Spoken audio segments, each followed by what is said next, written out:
Hello guys, the government of Ghana has come out to announce that it is going to construct a 300,000 barrels per day oil refinery, which will cost about $12 billion. Now, I'm reading this from a platform called energycapitalpower.com. This is an international platform where they talk about energy. President Akufo-Addo came out to announce the construction of this particular refinery. Now, to give you a little bit of understanding, the Dangote oil refinery, of course, is like two times this particular refinery that they are going to build. The Dangote oil refinery is 650,000. Now, Ghana is also trying to build 300,000 barrels per day oil refinery. Now, the government claimed that, under the President Akufo-Addo, claimed that this refinery will produce about 750,000, almost 750,000 jobs to the country. And of course, what we can say is that this is a good thing. We can only celebrate this thing. But of course, we have also to ask some questions.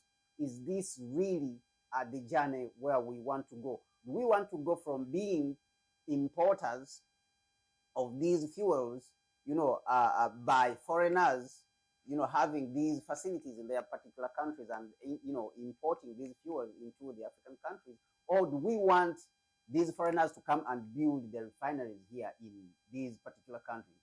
And there is another option, of course, which we don't normally speak about, which many people don't talk about a lot, and that is the ownership of these facilities by ourselves, because that should be, of course, the end goal. Because all the profits at the end of the day, if these facilities are built here by foreigners, then the resources are going to go to their countries to benefit their countries. The opportunities are going to go to benefit their particular countries. And the other thing which we can ask in this particular refinery that is going to be built in Ghana, is it now a competition against Dangote?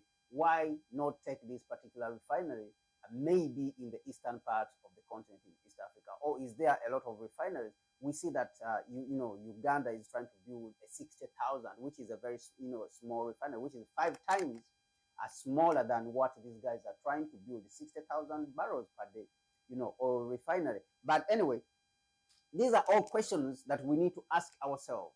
If we want to build a better Africa for ourselves, if we want to build a better continent for ourselves as Africans, we need to ask all these questions, because at the end of the day, we want to control all the resources which come out of our ground as Africans, all the resources that come out of our lands, and all the land there it is, we need to be in control of it as Africans. But let us look at what the article is saying. Now, Ghana's president, the article is saying, at the head of it, is saying Ghana begins construction of a new oil refinery. As you are seeing, Ghana begins construction of a $12 billion refinery, construction of a $12 billion petroleum hub.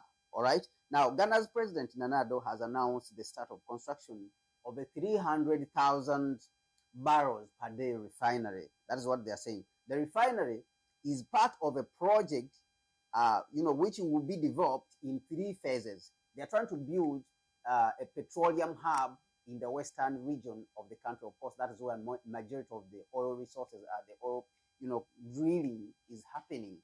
And of course, those are the sides of Takoradi and going all that side. Now, the refinery is part of that petroleum hub. All right.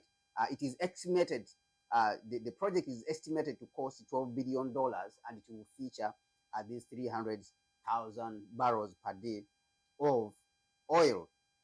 And a petroleum plant, of course, it will feature also a petroleum plant and the storage and port facilities. So this is the petroleum hub that they are talking about. According to the president, or to President Nana Addo, the petroleum hub is expected to create roughly 780,000 direct jobs and direct and indirect jobs. 700, and that's close to 1 million, of course, because that is 3/4 of 1 million. Now, this will stimulate, he claims that this will stimulate the economic development and elevate Ghana's standing as a key player in Africa's energy sector. Why has Ghana not been a player in Africa's energy sector for this long? Now, if we may ask a question, because in 1960, Dr. Kwame Nkrumah built the first oil refinery in Ghana even before Ghana started, discovering oil, even before Ghana realized that it has oil. Why has Ghana not played a role? And of course, we know that this is the negligence of the particular heads of state who have been leaders on this, African continent, not only in Ghana, but all this African continent. That is why we are where we are, that the industrialization on the African continent, even though we had captured up to 7%, today we are less than 3% of global manufacturing. We had captured, a tremendous amount of up to 7% in the 1970s with the nationalist leaders who were leading the African continent that time. So the second generation after independence, of course, will come and betray the African continent. We have done a video on that, a full video of 1 hour. You can check it out on Connect Africa. Check out our videos, which we did, the live videos, and you will see that particular videos. Now, let us look at what they are saying again. With Ghana's output currently standing at approximately 132,000 barrels per day of crude oil and 325 million standard cubic feet per day of natural gas. Okay, the petroleum hub aims to increase the country's output of refined products to supply the entire West African region by 2036. And of course, the person who wrote this, I think, he did not think very well, I would say. He did not analyze very well the West African situation, because we already know that Dangote is in the region. Is in the region with even a much bigger refinery. So when you say that you're going to serve the entire West African region, I mean, this is a joke. This is a joke, of course. According to Pan-African Downstream Organization, the Pan-African Refiners and Distributors Association, West Africa consumes approximately 800,000 barrels per day. 800,000 barrels per day, of which roughly of which roughly 90% is imported into the region. And of course, we've spoken about Dangote. So if you add this to the Dangote, of course, this should be able to satisfy the West African region, because with Dangote and this, that is about 850,000 barrels per day. But of course, we don't know when it is going to be, constructed, and we don't know even whether it is going to be constructed, because the people who are behind it, we are not very sure about them. The first phase of the project will be funded and constructed, and this is it, will be funded and constructed by the TCP-UIC consortium. The consortium comprises investment management company Touchstone Capital Group Holdings, that is one. Two, Ghanaian energy company UIC Energy Ghana. Three, engineering firm China Wuhan Engineering Company, and real estate company China Consortium Third Engineering Company. Now, of course, we are seeing about 2 Chinese companies here, and we are seeing another company which we are not very sure about, which is called the Touchstone Capital Group Holdings.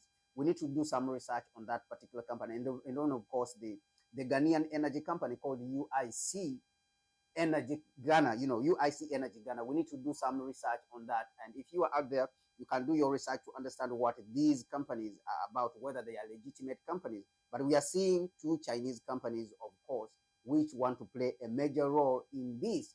And we have been speaking about industrialization and the third industrial revolution. And now, of course, it is happening in China. And we have said in the past that one of the things that are necessary for you to be in control, as a country, if you want to build a civilization, you are talking about building a civilization, an empire, not being a peripheral state. Okay, not for you to be a peripheral state. And what I mean by this is that when you look at China, it has had a moderate level of success, and of course the United States and Europe, and Singapore also has had success. But now Singapore cannot be considered as a civilization, all right, even though it is successful. Why? Because it does not have that enough power to be called a civilization like how you see China, even though China is slightly behind Singapore, but China has had enough success. Now, for you to build a civilization or a civilizational state like Africa, how we want to build it under Pan-Africanism, and of course what Nkrumah called scientific socialism, we need to be in control of the resources. Now, for you to build a civilizational state, You need to be in control of all these major industries which help you to industrialize rapidly. Number one, transportation, and that includes railway systems. The backbone should be railway systems, not roads only. So it should be railway systems. Two, it should be energy. You should be in control of your energy. Number three, you should lay a cable all across the African continent. And of course, that is what we are even arguing with the various bodies on the African continent. That is what we have been pushing, myself, that is what we have been pushing at this organization, Connect Africa, and the Africa Continental Unity Party. This is what we have been pushing, that we should build a continental railway platform. Now, you need to build a continental railway platform. You need to control your energy sector, okay, transport, energy, and then communication system. And while we are building this continental railway platform, we need to lay a cable, a fiber optic cable that will integrate the whole African continent, which will cost maybe approximately around $2 billion, and the railway platform will cost us around $150 billion. So this means that you have a grip on the control of your resources, and it will help you to advance rapidly. Okay, these provide numerous jobs, but also the profits that come out of that, you retain them. Unlike when somebody comes and takes over your strategic sectors, the strategic sectors like energy, transportation, communication, and agriculture, if you allow foreigners to take them over, you're going to be in trouble. You are going to be in a lot of trouble. Okay, and so this is what we are seeing. While this is something to be celebrated and say, okay, they're going to build a refinery, we are going to put off, we are going to put off the importing of these oil refineries. But a critical question also should be asked. Those refineries and those factories are being built by who? Who's building those, refineries? Who's building those critical infrastructure? There's critical infrastructure which any country should not give out to foreigners. If you go to China, you will not find that foreigners are playing around in the energy sector. You will not find that foreigners, even Western companies, are playing around with their financial sector. You will not find that they are playing around with their communication sector. You will not find they are playing around with their agriculture. You will not find them playing around with their communication and transportation. You will not find them. So this is what we are talking about, that while we make progress, we should not make progress in the wrong way. Anyway, my name is Kwame Gonza, and this is Africa Reimagined, and this is Connect Africa. The channel is called Connect Africa and Africa Reimagined. Please subscribe to the channel. What do you think? What do you think that should be the way forward for how we build infrastructure as Africans?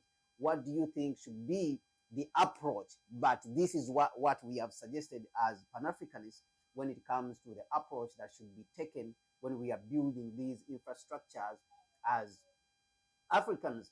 Now, put that in the comment section, like the video, and share it with other people, because these are tremendously important subjects that we need to continue dialoguing on. So give me your views. What do you think? And put that in the comment section. My name is Kwame Gonza.